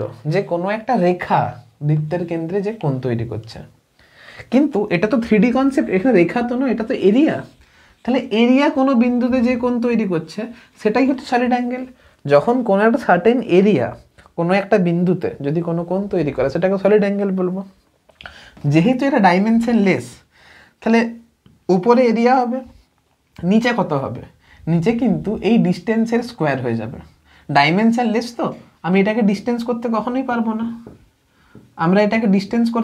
পারবো না, যেহেতু ডাইমেনশনলেস, এরিয়ার ডাইমেনশন এল স্কোয়ার, তাই এর ডাইমেনশনকে কাটানোর জন্য নিচেও আমাকে এল স্কোয়ার করতে হবে, তাই জন্য এটাকে ডিস্টেন্সের স্কোয়ার করতে হবে। তাহলে এরিয়া ডিভাইডেড বাই ডিস্টেন্সের স্কোয়ার, এটা হবে সলিড অ্যাঙ্গেলের ফর্মুলা। দেখো সলিড অ্যাঙ্গেলের এক্স্যাক্ট ফর্মুলা কিন্তু আমি এখনো শেখাবো, আমি তোমাদেরকে জাস্ট ফিল করার জন্য বোঝাচ্ছি যে কেন এটা ডিস্টেন্সের স্কোয়ার এলো, কেন উপরে এরিয়া এলো। যদি এরিয়া না হয়ে যদি নর্মাল কার্ভ লাইন হতো তাহলে এটা তো নর্মাল অ্যাঙ্গেল হয়ে যেত। কিন্তু সলিড অ্যাঙ্গেল যেহেতু 3D ব্যাপারটা 3D কনসেপ্ট, তাহলে এটা তো কোনো রেখা কেন্দ্রে কোণ তৈরি করবে না, এটা কোনো ক্ষেত্রফল কেন্দ্রে কোণ তৈরি করবে। বলের টোপরের এক্সাম্পল নিতে পারো, বলের টোপরের যে ক্রস সেকশনে যে গোল চাকতি টাইপের জিনিসটা থাকে, ওই চাকতিটা ওই শঙ্কুর কেন্দ্রে যে কোণ তৈরি করেছে সেটাও তো সলিড অ্যাঙ্গেলেরই এক্সাম্পল। তাহলে সেই এরিয়া ডিভাইডেড বাই এই ডিস্টেন্সের স্কোয়ার। কেন ডিস্টেন্সের স্কোয়ার? তাহলে সলিড অ্যাঙ্গেলও হচ্ছে 3D, মানে সলিড অ্যাঙ্গেলও হচ্ছে ডাইমেনশনলেস, এটা হচ্ছে ডাইমেনশনলেস। এইখানে আর্ক বাই রেডিয়াস হচ্ছিল, এল এল কেটে যাচ্ছিল, যেহেতু এরিয়া আসছে, এরিয়ার ডাইমেনশন এল স্কোয়ার, তাই এই এল স্কোয়ারকে কাটানোর জন্য নিচেও এল স্কোয়ার দরকার, তাই জন্য এটাকে আমরা ডিস্টেন্সের স্কোয়ার করে দেবো। এখন ডিস্টেন্সটা এক্স্যাক্টলি কত হবে সেটা এখনও বলিনি, সেটা আস্তে আস্তে বলবো। দেখো এবারে তোমাদেরকে যেটা বুঝতে হবে যে সলিড অ্যাঙ্গেল কোথায় কাজে লাগে। এরপর ধরো যখন তরমুজ কেউ কাটছে তখন তো কেউ সলিড অ্যাঙ্গেলের কনসেপ্ট ইউজ করে তো কাটবে না, তাহলে আমি তোমাদেরকে একটু সলিড অ্যাঙ্গেলের প্র্যাকটিক্যাল ফিল দিই। ধরো কোনো একটা বাল্ব 3D স্পেসে জ্বলছে, কোনো একটা বাল্ব 3D স্পেসে জ্বলছে, তাহলে এই বাল্ব থেকে রেটা এই দিকে যাবে, এই দিকে যাবে, এই দিকে যাবে, এই দিকে যাবে। শুধু কি এই দিকে মানে ওপর আর ওপর দিক আর এই হরাইজন্টাল দিক বরাবর যাবে? নিশ্চয়ই এই দিকেও যাবে, এদিকেও যাবে। তাহলে যখন কোনো বাল্ব থেকে আলো 3D স্পেসে ছড়িয়ে পড়ে তখন সেটা কিন্তু কোনো অ্যাঙ্গেল বরাবর ছড়ায় না, তখন সেটা কিন্তু সলিড অ্যাঙ্গেল বরাবর ছড়ায়। কোনো একটা বাল্ব থেকে যখন আলো ছড়ায় তখন কিন্তু 2π অ্যাঙ্গেলে ছড়ায় না, এরকম 2π অ্যাঙ্গেলে ছড়ায় না, চারিদিকে ছড়িয়ে পড়ে। এক্স অক্ষ বরাবরও ছড়ায়, ওয়াই অক্ষ বরাবরও ছড়ায়, জেড অক্ষ বরাবরও ছড়ায়। তাই জন্য যখন কোনো বাল্ব 3D স্পেসে, কোনো বাল্ব থেকে 3D স্পেসে যখন আলো ছড়াচ্ছে তখন সেই রেগুলো সলিড অ্যাঙ্গেলে 4π সলিড অ্যাঙ্গেলে চারিদিকে ছড়িয়ে পড়ে। এবার তোমাদের মনে প্রশ্ন আসবে 4π সলিড অ্যাঙ্গেল কী করে এলো? দেখো কোনো একটা অ্যাঙ্গেল তার ফুল ভ্যালুটা কত? 360 ডিগ্রি। কোনো একটা অ্যাঙ্গেলের ফুল ভ্যালুটা কত? 360 ডিগ্রি। ঠিক সেরকম কোনো একটা সলিড অ্যাঙ্গেলেরও ফুল ভ্যালু কিন্তু 4π হয়। সলিড অ্যাঙ্গেলের পূর্ণমানটা 4π হয়। কি করে 4π হয় চিন্তা করার দরকার নেই, প্রমাণ করে দেখাবো, এখনই প্রমাণ করে দেখাবো, জাস্ট এখন ফিল নাও। তাহলে কোনো বাল্ব যখন কোনো 3D স্পেসে, কোনো একটা বাল্ব থেকে যখন 3D স্পেসে যখন আলো ছড়িয়ে পড়ে তখন 4π সলিড অ্যাঙ্গেলে কিন্তু চারিদিকে ছড়িয়ে পড়ে। দেখো চরকি যখন জ্বলছিল তখন কিন্তু অ্যাঙ্গেলের কনসেপ্ট লাগাচ্ছিলাম, আবার যখন বাল্ব থেকে যখন আলো স্পেসে যখন ছড়িয়ে পড়ছে তখন কিন্তু আমরা সলিড অ্যাঙ্গেলের কনসেপ্ট লাগাচ্ছি। কেন? কারণ চরকি যখন জ্বলছিল তখন আগুনের ফুলকিগুলো একটা প্লেন বরাবর ছড়াচ্ছিল, কিন্তু যখন কোনো বাল্ব থেকে যখন আলো ছড়াচ্ছে তখন কিন্তু সেটা কোনো প্লেন বরাবর ছড়াচ্ছে না, সেটা 3D স্পেসে ছড়িয়ে পড়ছে। তাহলে এখানে কিন্তু সলিড অ্যাঙ্গেলের কনসেপ্ট লাগবে। ঠিক সেরকম বাল্বকে যদি তুমি একটা পয়েন্ট চার্জ দিয়ে রিপ্লেস করো, ধরো এখানে একটা পয়েন্ট চার্জ রয়েছে, এই পয়েন্ট চার্জ থেকে যে ইলেকট্রিক ফিল্ড লাইনগুলো হবে সেটা কি এই প্লেন বরাবর ছড়াবে নাকি 3D স্পেস বরাবর ছড়াবে? এইদিকেও ইলেকট্রিক ফিল্ড লাইন বেরোবে, এদিকেও বেরোবে, তোমার দিকেও বেরোবে, আমার দিকেও বেরোবে, ওপরেও বেরোবে, নিচেও বেরোবে। তাহলে এটাও তো 3D স্পেসে ছড়িয়ে পড়েছে। যেহেতু চার্জ থেকে ইলেকট্রিক ফিল্ড লাইনগুলো 3D স্পেসে ছড়িয়ে পড়েছে, কোনো প্লেন বরাবর ছড়িয়ে পড়েছে না, তাহলে আমরা এখানেও বলতে পারি যে ইলেকট্রিক ফিল্ড লাইনগুলো 4π সলিড অ্যাঙ্গেলে স্পেসের ছড়িয়ে পড়বে। তাহলে বুঝতে পারলে যখন ছড়ানোর ব্যাপার আসবে 3D স্পেসে তখন আমরা ইউজ করব সলিড অ্যাঙ্গেলের কনসেপ্ট, যখন ছড়ানোর ব্যাপার আসবে 2D স্পেসে তখন আমরা ইউজ করব অ্যাঙ্গেলের কনসেপ্ট। আচ্ছা, অ্যাঙ্গেলও ডাইমেনশনলেস, আবার সলিড অ্যাঙ্গেলও ডাইমেনশনলেস। অ্যাঙ্গেলে কি হচ্ছিল? লেন্থ বাই লেন্থ করছিলাম, তাহলে সলিড অ্যাঙ্গেলকে ডাইমেনশনলেস করার জন্য length square by length square করবো, তাই জন্য এলো এরিয়া বা ডিস্টেন্সের স্কোয়ার। আচ্ছা দেখো এখানে ইউনিটটা কি ছিল অ্যাঙ্গেলের? এখানে অ্যাঙ্গেলের ইউনিট ছিল রেডিয়ান, এইখানে অ্যাঙ্গেলের ইউনিট, এখানে সলিড অ্যাঙ্গেলের ইউনিট কি হবে? এইখানে সলিড অ্যাঙ্গেলের ইউনিট হবে stay radian, stay radian.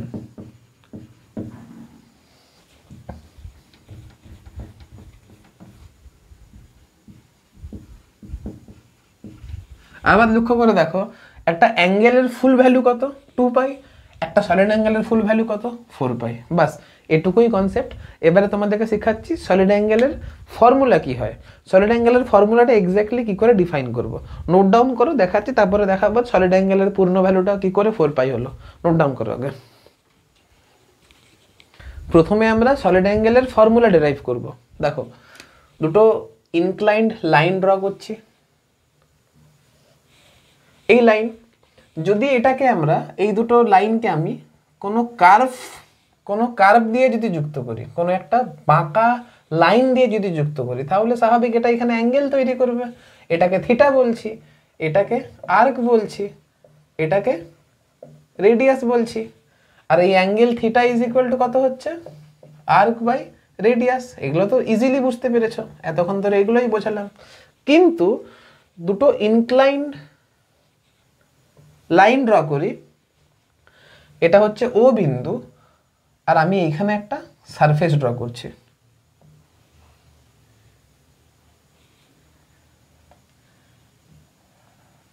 Surface draw করলাম। তুমি লক্ষ্য করে দেখো এই সারফেসে এই সারফেসটা এই পয়েন্টে যে অ্যাঙ্গেল, যে সলিড অ্যাঙ্গেল তৈরি করেছে, এই সারফেসটা এই পয়েন্টে সেম সলিড অ্যাঙ্গেল তৈরি করেছে, আবার এই সারফেসটা এই পয়েন্টে সেম সলিড অ্যাঙ্গেল তৈরি করেছে। বুঝতে পারছো? আবার তুমি যদি এটাকে এক্সপ্যান্ড করো, তুমি যদি এক্সপ্যান্ড করো এভাবে, আমি সিমিলারলি বলতে পারি এই সারফেসটা এই পয়েন্টে সেম সলিড অ্যাঙ্গেল তৈরি করেছে। নর্মাল কর্নেডো আইসক্রিম তো খেয়েছো, কর্নেডো আইসক্রিম দেখতে এরকম হয়। তুমি যখন আইসক্রিমটা যখন এইটুকু ধরো ধরো এইটা পুরো ফুল কর্নেডো, যখন এইটা ছিল, যখন একদম সেই প্যাকেটের উপরে যে কাগজটা থাকে, যখন সেই কাগজটা ছিল, তখন এইখানে সলিড অ্যাঙ্গেল যা থাকে, খেয়ে তুমি এতটা করলে তখনও সলিড অ্যাঙ্গেল সেম থাকে। তারপরে আরও এরকম শেপের করলে তখনও সলিড অ্যাঙ্গেল সেম থাকে। দেখো সলিড অ্যাঙ্গেল জাস্ট ফিল করো, এখনো ফর্মুলাতে আসিনি। তাহলে এই এরিয়া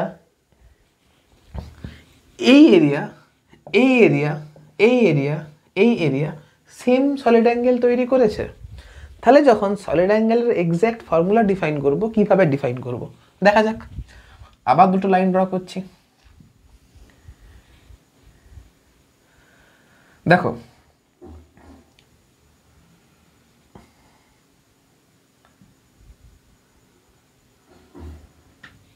এটা হচ্ছে একটা এরিয়া। সব থেকে প্রথমে কি করব, এই এরিয়ার মিডিলে একটা পয়েন্ট নেব। এটা হচ্ছে আমি অরিজিন হিসাবে ট্রিট করব, অর্থাৎ আমি ও বিন্দুতে এই এরিয়াটা কত সলিড অ্যাঙ্গেল তৈরি করেছে সেটা আমি বের করতে চাইছি। প্রথম কথা, ও বিন্দু থেকে এই বিন্দুর একটা পজিশন ভেক্টর আর ড্র করব। আর ড্র করলাম। আমাকে খেয়াল রাখতে হবে এই যে আর ভেক্টর আর এই এরিয়াটা, আমি এই এরিয়াটাকে ধরছি এস ভেক্টর। আমরা জানি এস হচ্ছে একটা ভেক্টর কোয়ান্টিটি। ঠিক করলাম তো? হ্যাঁ, ঠিক করেছে। আমাকে লক্ষ্য রাখতে হবে যেন এস ভেক্টর আর আর ভেক্টর যেন মাস্ট বি প্যারালাল হয়। সব প্যারালাল থাকলে খুব ভালো। দেখো parallel exam কেসটাকে,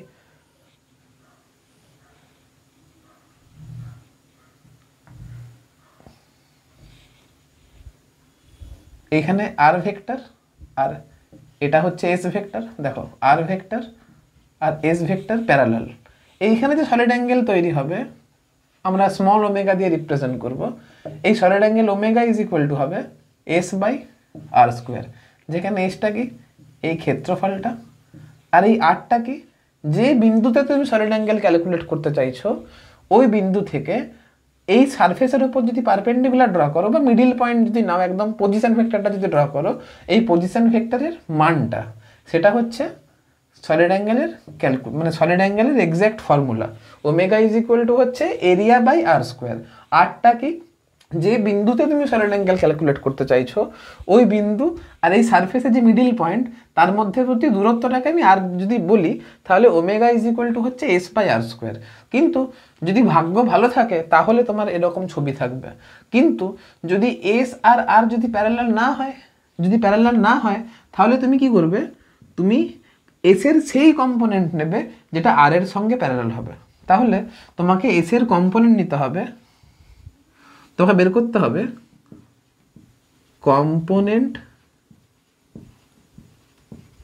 component of s vector parallel to r vector. তোমাকে এরকম কম্পোনেন্ট নিতে হবে। এখন দেখো যদি এরিয়া ভেক্টর আর আর ভেক্টরের মধ্যবর্তী অ্যাঙ্গেলটা যদি থিটা হয়, ধরো এটা হচ্ছে এস ভেক্টর আর এটা হচ্ছে আর ভেক্টর, তাহলে এস ভেক্টরের কম্পোনেন্ট নিতে হবে কোন দিকে না আর এর ডাইরেকশন। তাহলে কত হবে এটা? অবশ্যই এস কস থিটা হবে, এই বিষয়ে কোনো সন্দেহ নেই। তাহলে এস এর যদি কম্পোনেন্ট ড্র করো এই ডাইরেকশনে, তাহলে এই যে এস কস থিটা যে ভেক্টরটা, এর এরিয়াটা দেখতে কেমন হবে? স্বাভাবিক এই এরিয়াটা দেখতে এরকম টাইপের দেখতে হবে। বুঝতে পারছো? তাহলে এখন এই এরিয়া আর এই যে রেড পজিশন ভেক্টর সেটা কিন্তু প্যারালাল হচ্ছে। তাহলে এখন এইখানে যে ওমেগার যে ক্যালকুলেশন করবে সেটা কত হবে, ওমেগা ইজ ইকুয়াল টু এখানে হয়ে যাবে ds cos theta by r square. এইখানে এস বাই আর স্কোয়ার হচ্ছিল, বা ডিএস না লিখে তুমি এস কস থিটা লেখো, s cos theta by r square. S cos থিটার জায়গায় কি লিখবে, যদি নর্মাল যখন ফর্মুলা লিখছো তখন ওমেগা ইজ ইকুয়াল টু লিখবে, ওমেগা ইজ ইকুয়াল টু লিখবে component of S parallel to r divided by রেডিয়াসের স্কোয়ার। এটা হচ্ছে তোমার সলিড অ্যাঙ্গেলের ফর্মুলা।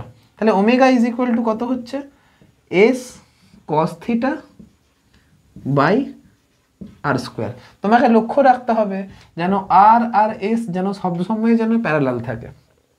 দেখো না, ধরো এটা হচ্ছে একটা এরিয়া, এটা হচ্ছে একটা এরিয়া, আমি এরিয়াটাই ড্র করে দেখাচ্ছি।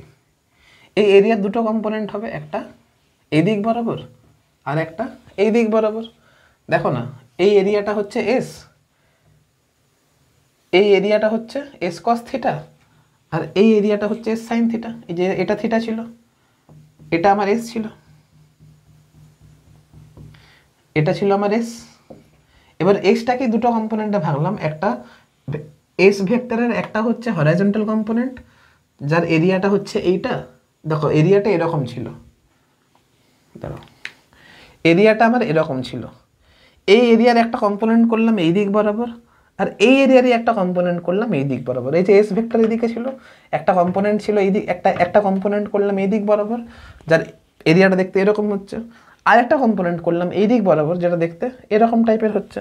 তো সেটাই হচ্ছে ব্যাপার। তো ওমেগা ইজ ইকুয়াল টু কী হবে, solid angle is equal to কী হবে, এস এর সেই কম্পোনেন্টটাই নেব যেটা আর ভেক্টরের সঙ্গে প্যারালাল হবে ডিভাইডেড বাই আর স্কোয়ার। তো এইটা যদি ভালো করে রেডি থাকে তাহলে তোমাদের এবারে গাউসের উপপাদ্য বুঝতে কোনো অসুবিধা হবে না। এবার ধরো কোনো একটা এলিমেন্টারি সারফেস ডিএস যদি নাও, তাহলে সেটা যে অ্যাঙ্গেল ডি ওমেগা তৈরি করবে সেটা হবে ds cos theta by r square, by r square. তুমি এটাকে ঘুরিয়ে লিখতে পারো, কীরকম করে ঘুরিয়ে লিখবে, d omega is equal to ds vector dot r cap by r square. এরপরে যদি আর ভেক্টর আর এস ভেক্টরের মধ্যে অ্যাঙ্গেলটা যদি থিটা হয় তাহলে ds dot r cap a dot b is equal to কি কত হয়, এ বি কস থিটা। এই যে এ ডিএস বি এর মানটা কত 1, তাহলে ইন্টু 1, আর অ্যাঙ্গেলটা কস থিটা। বা এভাবেও লিখতে পারো যে ds vector dot r vector by r square, এভাবেও লিখতে পারো, কোনো অসুবিধা নেই। ঠিক আছে, আমি যদি এটাকে নোট মুছি তাহলে যে সূত্রগুলো পেলাম সেটা হচ্ছে d omega is equal to ds vector dot r vector by r cube, এটা লিখতে পারো ds vector by r cap by r square, এটা লিখতে পারো, বা এখানে লিখতে পারো ds cos theta by r square, এটা লিখতে পারো। দেখো তিনটে ফর্মুলা কিন্তু সেম, মানগুলো বসাবে দেখো এক্স্যাক্টলি সেম পেয়ে যাবে। তাহলে এটা হচ্ছে ফর্মুলা। এবারে তোমাদেরকে দেখাবো যে কোনো একটা সলিড অ্যাঙ্গেলের পুরো ফুল ভ্যালুটা 4 পাই কী করে হচ্ছে। ঠিক আছে, নোট ডাউন করে তারপর দেখাচ্ছি। সলিড অ্যাঙ্গেলের ফুল ভ্যালুটা আমাকে 4 পাই এটা প্রমাণ করে দেখাতে হবে। তোমরা জানো যে কোনো একটা কার্ভের দুটো পয়েন্ট, ধরো সার্কেলের কেন্দ্রে কত কোণ তৈরি হচ্ছে, 2 পাই কোণ তৈরি হচ্ছে, এটা আমাকে প্রমাণ করে দেখাতে হবে না। তাহলে এই যদি 3D রূপটা নিই, সার্কেলের 3D রূপ কি, স্ফিয়ার, তাহলে আমাকে একটা স্ফিয়ার ড্র করতে হবে। দিয়ে পর দেখছি যে সলিড অ্যাঙ্গেলের ফুল ভ্যালুটা কত হচ্ছে, তাহলে স্ফিয়ার ড্র করা যাক। এটা হচ্ছে একটা স্ফিয়ার। এবারে আমি দেখব যে কেন্দ্রে মোট কোণ কত তৈরি হচ্ছে, এই যে ক্লোজ সারফেস কেন্দ্রে কত কোণ তৈরি করেছে। তার জন্য আমি কি করলাম, একটা এলিমেন্টারি সারফেস ডিএস নিলাম,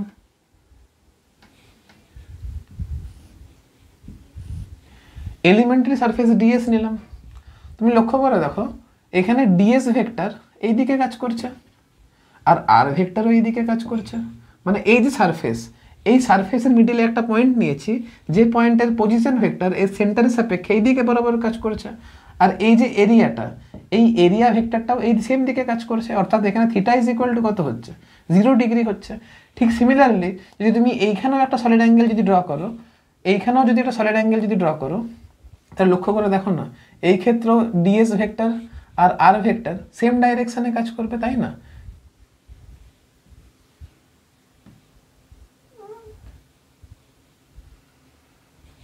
সেম ডাইরেকশনে কাজ করবে। তাহলে এইখানে যে সলিড অ্যাঙ্গেল ডি ওমেগা তৈরি হচ্ছে, যে d omega is equal to কত হচ্ছে, এই যে বললাম ds dot r vector by r cube করতে পারো। এটাকে ভেঙে লিখছি ds r cos theta by r cube.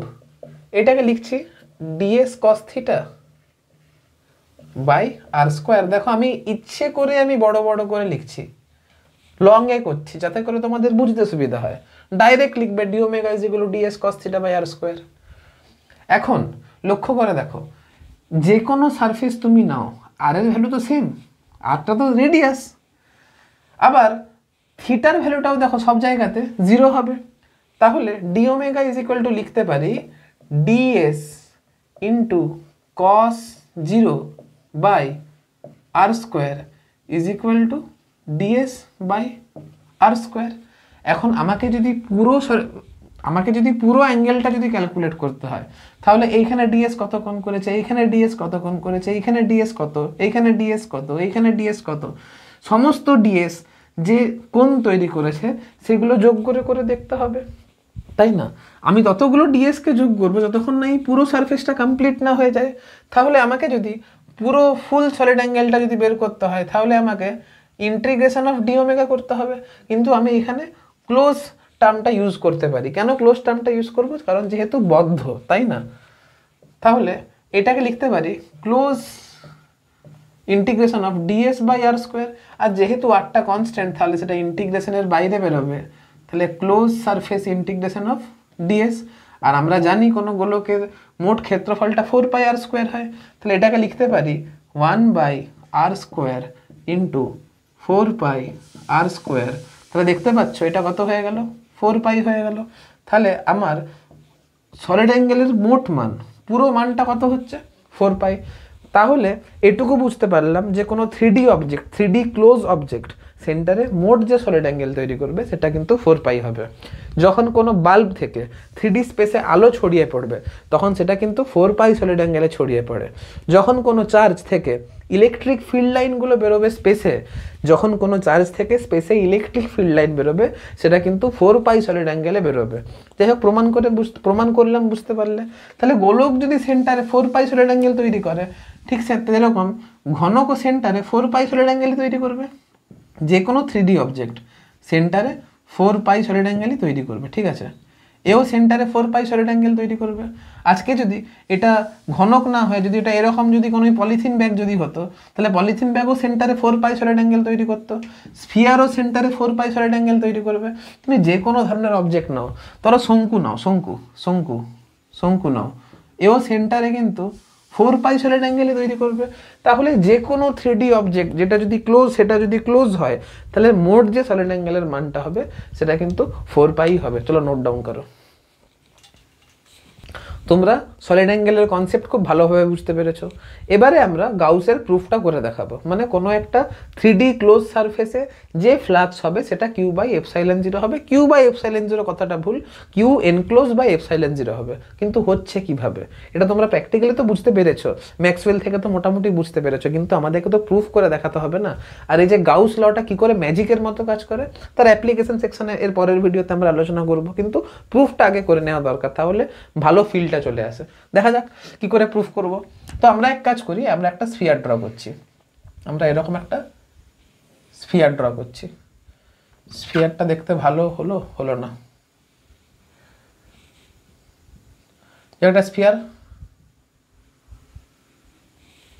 এবারে এই স্ফিয়ারের সেন্টারে আমি কিউ পরিমাণ চার্জ রেখেছি। এবারে এইখানে একটা বিন্দু নিয়েছি পি।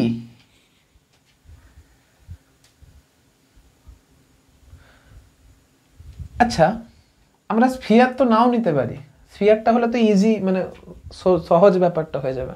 আমরা স্ফিয়ার নিচ্ছি না, ঠিক আছে? আমরা আরবিটারি সারফেস নিচ্ছি। চলো এরকম একটা আরবিটারি সারফেস নিই, দেখা যাক, যা হয় হবে, দেখা যাবে। এখানে আছে কিউ চার্জ। এবারে লক্ষ্য করে দেখো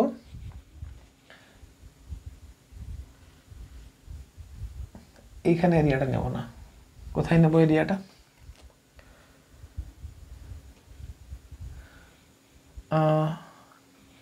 এরিয়াটা এই জায়গাটায় করে নিচ্ছি, যেখানে ডিএস ভেক্টর আর আর ভেক্টরের মধ্যে একটা সিগনিফিকেন্ট অ্যাঙ্গেল থাকে। আর আর ভেক্টর কোনটা হবে? আর ভেক্টর তো এইটা হবে।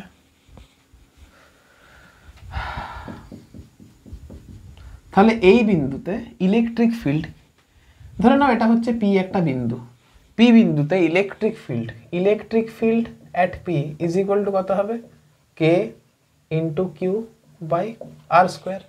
গাউসের উপপাদ্য হচ্ছে ফ্লাক্স রিলেটেড, আর ডিএস ক্ষেত্রফলের মধ্য দিয়ে যে ফ্লাক্সটা যাবে, প্রথম কথা একটা জিনিস লক্ষ্য করে দেখো, এটা তো স্ফিয়ার নয়। কিছু কিছু সারফেসের কিছু সারফেসের অংশ রয়েছে যেটা চার্জ থেকে কম দূরত্বে অবস্থিত, আবার কিছু কিছু সারফেসের কোনো কিছু প্রান্ত রয়েছে যেটা কিউ চার্জ থেকে অনেক বেশি দূরত্বে অবস্থিত। কিছু কিছু দেখো না পোর্শন রয়েছে যেগুলো অনেক বেশি দূরত্বে অবস্থিত। তাহলে যে সারফেসের যে প্রান্তগুলো চার্জের কাছে আছে সেখানে ইলেকট্রিক ফিল্ড বেশি হবে, আর সারফেসের যে প্রান্তগুলো চার্জ থেকে দূরে আছে সেখানে ইলেকট্রিক ফিল্ড কম হবে। তাহলে পরিষ্কার দেখতে পাচ্ছ, তুমি যদি প্রত্যেকটা জায়গাতে ছোট্ট ছোট্ট এরিয়া ভেক্টরগুলো যদি ড্র করো, তাহলে সব জায়গাতে এরিয়া ভেক্টর আর ইলেকট্রিক ফিল্ড সেম অ্যাঙ্গেলে কাজ করছে না। তুমি লক্ষ্য করে দেখো না, এখানে দেখো একটা অ্যাঙ্গেলে থাকবে, আবার তুমি যদি এইখানে এক্স্যাক্টলি এই পয়েন্টে লক্ষ্য করো তাহলে আর ভেক্টর এই দিকে কাজ করবে, ডিএস ভেক্টর এই দিকে কাজ করবে। তাহলে দেখতে পাচ্ছ থিটার ভ্যালু কিন্তু সব জায়গায় সেম নয়। আবার লক্ষ্য করে দেখো, যেগুলো কাছের পয়েন্ট সারফেসের যে পয়েন্টগুলো কাছে অবস্থিত, চার্জের কাছে অবস্থিত, সেখানে ইলেকট্রিক ফিল্ড বেশি, আবার যে পয়েন্টগুলো দূরে অবস্থিত সেখানে ইলেকট্রিক ফিল্ড কম। তাহলে ইলেকট্রিক ফিল্ডেরও মানের পরিবর্তন হচ্ছে, ইলেকট্রিক ফিল্ড আর এরিয়া ভেক্টরের মধ্যে অ্যাঙ্গেলেরও মানের পরিবর্তন হচ্ছে। তাহলে আমাকে যদি কোনো একটা স্পেসিফিক আমাকে টোটাল যদি ফ্লাক্সটা ক্যালকুলেট করতে হয়, তাহলে কীভাবে ফ্লাক্স ক্যালকুলেট করব? তাহলে কোনো একটা এলিমেন্টারি পোর্শন ডিএস নেব, সেই ডিএসে কত ফ্লাক্স যাচ্ছে ক্যালকুলেট করব, দিয়ে ছোট্ট ছোট্ট সমস্ত ডিএসে যে ফ্লাক্সগুলো যাবে সেগুলোকে যোগ করে দেখতে হবে। নর্মাল ইন্টিগ্রেশনের নিয়ম, ইন্টিগ্রেশন যেমন হয়, যদি নন ইউনিফর্ম হয় তাহলে কোনো একটা স্পেসিফিক জায়গাতে নেব, স্পেসিফিক জায়গাতে কত ফ্লাক্স হচ্ছে দেখব, দিয়ে ওরকম ছোট্ট ছোট্ট স্পেসিফিক জায়গাগুলো গোটা ক্ষেত্রফল জুড়ে নেব, দিয়ে সেগুলোকে যোগ করে দেবো। এছাড়া তো কোনো কিছু করা যাবে না। তো ঠিক আছে, এই ডিএস ক্ষেত্রফলের মধ্যে দিয়ে যে flux d phi is equal to হবে, ডিএস ক্ষেত্রফলের মধ্যে যে ফ্লাক্স ডি ফাই হবে সেটা কত হবে?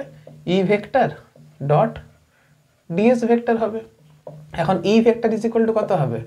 K Q by r square হবে, আর ডিএস ভেক্টরটাকে ডিএস লিখছি, আর ই আর ডিএস এর মধ্যে অ্যাঙ্গেলটা আমি থিটা যদি হয় তাহলে E dot DS is equal to E এর মান লিখলাম, ডিএস এর মান লিখলাম, ইন্টু কস থিটা লিখলাম। এবারে লক্ষ্য করে দেখো, এটাকে লিখতে পারি কে কিউ, এখানে ds cos theta by r square, এটা হচ্ছে ডি ফাই এর মান। এবারে ds cos theta by r square is equal to, একটু আগে সলিড অ্যাঙ্গেলের কনসেপ্টে পড়লাম, এটা ইজ ইকুয়াল টু কত হবে? ডি ওমেগা হবে। আমরা একটু আগে পড়লাম যেহেতু d omega is equal to ds cos theta by r square, তাই ds cos theta by r স্কোয়ারের জায়গায় আমরা ডি ওমেগা লিখলাম। এবারে আমি এই ছোট্ট পোর্শনের ফ্লাক্সটা পেয়ে গেছি। তাহলে আমাকে যদি পুরো সারফেস জুড়ে ফ্লাক্সটা ক্যালকুলেট করতে হয়, তাহলে এইখানে মোট যে ফ্লাক্সটা হবে সেগুলো যোগ করে করে যেতে হবে, আর সেটা মানে ইন্টিগ্রেশন। তাহলে total flux phi is equal to integration of D phi, আর যেহেতু ক্লোজ তাহলে এখানে ক্লোজ সাইন তুমি দিতেই পারো, নাও দিতে পারো, তোমার ব্যাপার। কে কিউ এটা হচ্ছে ক্লোজ ডি ওমেগার পূর্ণমান কত হবে? একটা সলিড অ্যাঙ্গেলের পূর্ণমান কত হয়?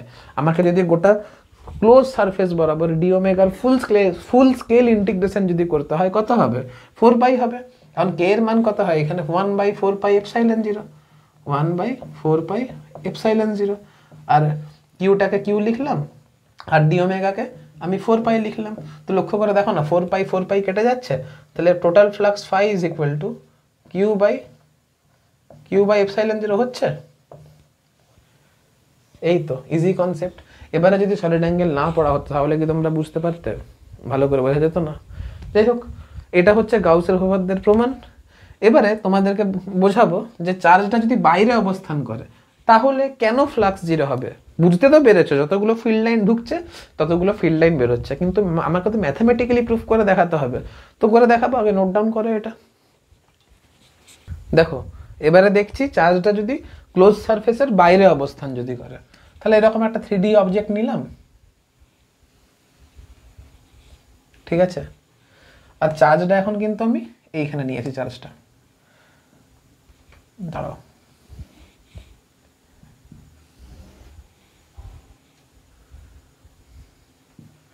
এখানে আছে কিউ, এই যে এটা হচ্ছে ডিএস, আর ইলেকট্রিক ফিল্ড এখানে কাজ করবে এই দিক বরাবর, এইখানে ডিএস কাজ করছে এই দিক বরাবর, আর আর1 কাজ করবে এই দিক বরাবর, আর2 কাজ করবে এই দিক বরাবর, DS2 কাজ করবে এই দিক বরাবর, এখানে DS1 কাজ, দাঁড়াও, এখানে DS1 কাজ করবে এই দিক বরাবর, আর এখানে আর1 কাজ করবে এই দিক বরাবর, ঠিক আছে?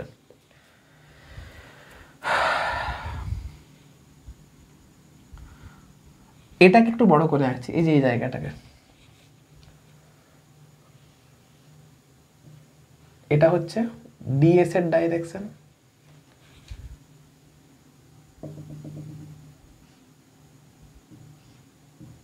এটা হচ্ছে আর1 এর ডাইরেকশন, এটা হচ্ছে DS1 এর ডাইরেকশন, আর এটা হচ্ছে আর1 এর ডাইরেকশন। এটাকেই একটু বড় করে আঁকলাম। আচ্ছা লক্ষ্য করে দেখো, এটা যদি থিটা হয় তাহলে এই অ্যাঙ্গেলটা কত হবে? পাই মাইনাস থিটা হবে। এবারে এইখানে ফ্লাক্স φ1 ইজ ইকুয়াল টু কত হবে? এইখানে ছোট্ট জায়গাতে flux dφ1 is equal to হবে ds, না সরি,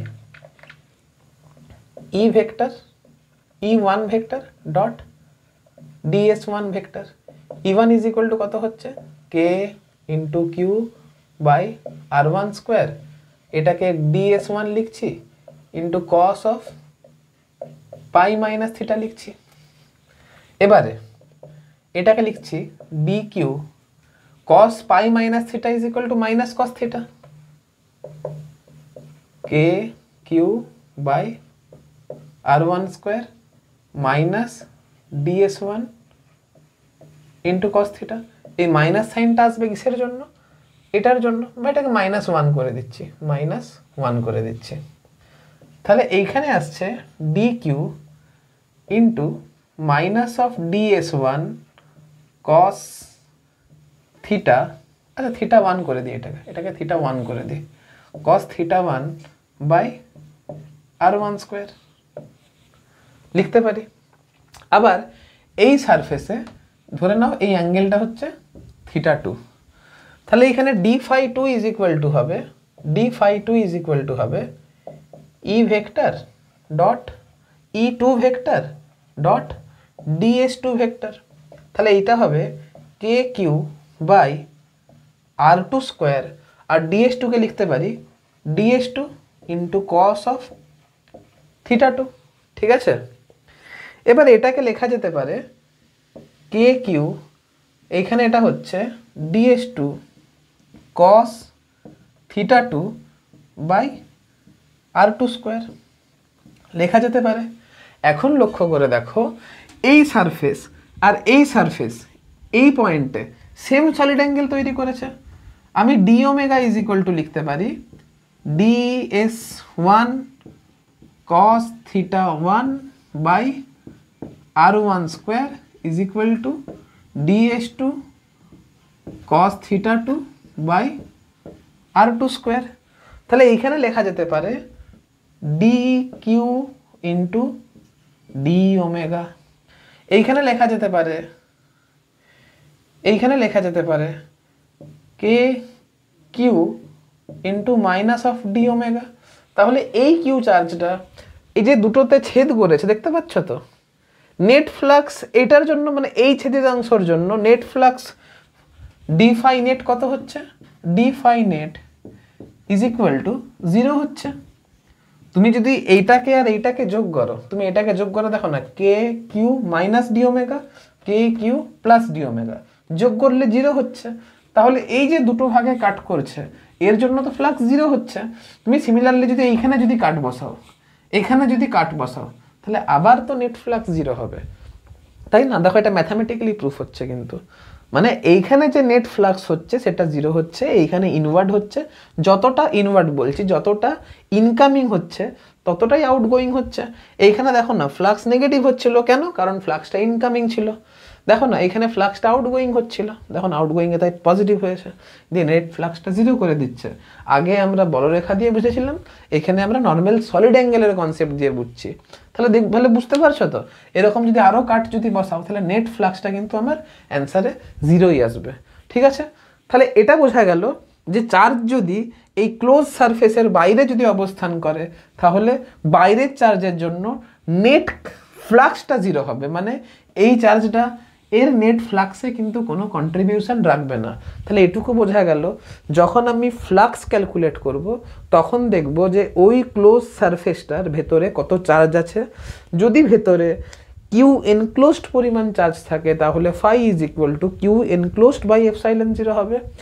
যদি ভেতরে চার্জ না থেকে যদি বাইরে চার্জ থাকে তাহলে ওই চার্জটা নেট ফ্লাক্সে কিন্তু কোনো কন্ট্রিবিউশন রাখবে না। কিন্তু যদি ইলেকট্রিক ফিল্ড ক্যালকুলেট করো তখন কিন্তু বাইরের চার্জটা এই বিন্দুতে কন্ট্রিবিউশন রাখবে, কিন্তু ফ্লাক্সে কোনো কন্ট্রিবিউশন রাখবে না। বারবার করে আলোচনা করলাম, তোমরা নোট ডাউন করো। এবারে আমরা গাউস ল থেকে কুলম্বের সূত্রটি প্রমাণ করে দেখাবো।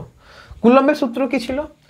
যে ধরো এখানে কিউ চার্জ রয়েছে আর পি বিন্দুতে আমি যদি ইলেকট্রিক ফিল্ড যদি ক্যালকুলেট করতে পারি তাহলে F is equal to q E করে কুলম্বের সূত্র প্রমাণ করা যেতে পারে। ঠিক আছে, তাহলে ফার্স্টে আমি কি করব, এই কিউ চার্জ থেকে আর দূরত্বে অবস্থিত কোনো একটা বিন্দু পি আছে সেখানে আগে ইলেকট্রিক ফিল্ড বের করব with the help of Gauss theorem. এখন গাউস থিওরেম কি নিয়ে? গাউস থিওরেম ফ্লাক্স নিয়ে। গাউস থিওরেমে পরিষ্কার বলে দেওয়া আছে যে কোনো ক্লোজ সারফেস বরাবর যে ফ্লাক্স হবে সেটা কিউ এনক্লোজ বাই এপসাইলন 0 হবে। তাহলে আমাকে যদি গাউসের থিওরাম থেকে যদি এইটা আমাকে ইলেকট্রিক ফিল্ড যদি বের করতে হয় তাহলে ক্লোজ সারফেস বরাবর ইলেকট্রিক ফ্লাক্স ক্যালকুলেট করতে হবে।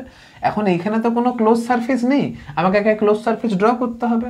তাই জন্য আমি কি করব, এই কিউ চার্জকে কেন্দ্র করে পি বিন্দুগামী আমি একটা স্ফিয়ার ড্র করব। আমি একটা এরকম স্ফিয়ার ড্র করব। স্ফিয়ারটা হয়েছে? হয়েছে, মোটামুটি হয়েছে। চলো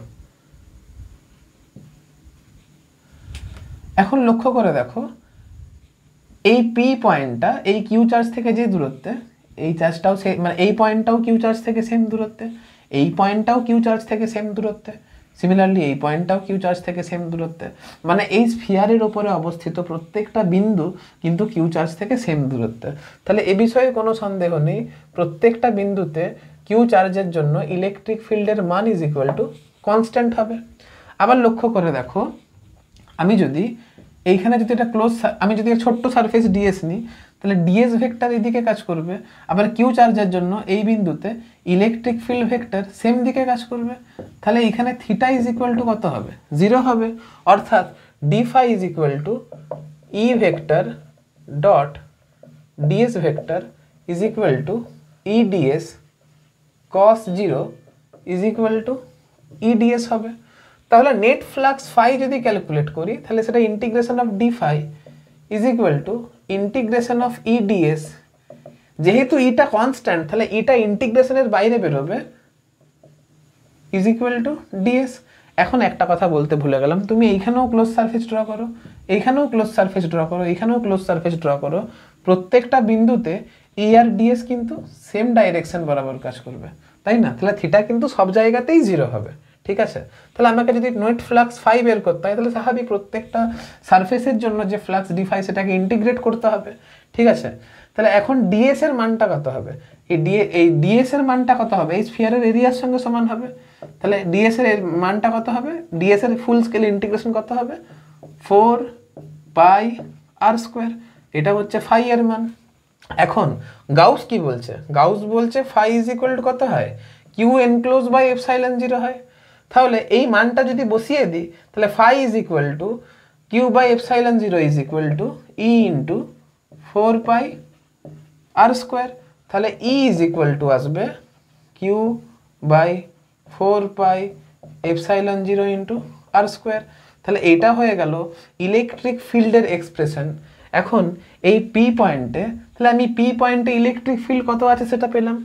এখন এই পি পয়েন্টে যদি অন্য একটা চার্জ যদি Q1 রেখে দিই, তাহলে সেটা যে ফোর্স এক্সপিরিয়েন্স করবে F is equal to Q1 into E, তাই না? Q1 ইন্টু ই। এখন ইলেকট্রিক ফিল্ডের মানটা হচ্ছে 1/4 pi epsilon 0 into small q into capital Q1 by r square. এটা হচ্ছে ফোর্সের মান, আর কোথাও না কোথাও এটাই হচ্ছে কুলম্বের সূত্র। আর অবশ্যই ইলেকট্রিক ফিল্ডের ডাইরেকশনটা ডিএস এর ডাইরেকশন বরাবর হবে, অর্থাৎ ইলেকট্রিক ফিল্ডের ডাইরেকশন আর ভেক্টরের ডাইরেকশন ডিএস ভেক্টরের ডাইরেকশন সেম হবে। তুমি এটাকে এরকম লিখতেই পারো, ঠিক আছে? আমার কাজ ছিল জাস্ট গাউস ল থেকে কুলম্বের সূত্রটা কি করে প্রমাণ হচ্ছে সেটা বোঝানো। তোমরা বুঝতে পেরেছো, এবার তোমাদেরকে একটু বইটা পড়তে হবে। তাহলে আবার বলছি, যে সলিড অ্যাঙ্গেলের কনসেপ্ট ভালো করে বুঝতে পারবে তার কাছে ফ্লাক্স বোঝাটা কোনো ব্যাপার নয়। এরপর গাউসের উপপাদ্য ইউজ করে কিভাবে স্মুথলি আমরা যে কোনো চার্জ ডিস্ট্রিবিউশনের জন্য ইজিলি আমরা ইলেকট্রিক ফিল্ড ক্যালকুলেট করতে পারি, সেটা আমরা এর পরের ভিডিওতে দেখব। আজকের ভিডিও এমনিতেই অনেক বড় হয়ে গেছে, বুঝতে পারিনি এতটা বড় হয়ে যাবে। যাই হোক, আজকে এইখানে ক্লাস এখানেই এন্ড করছি। বাই।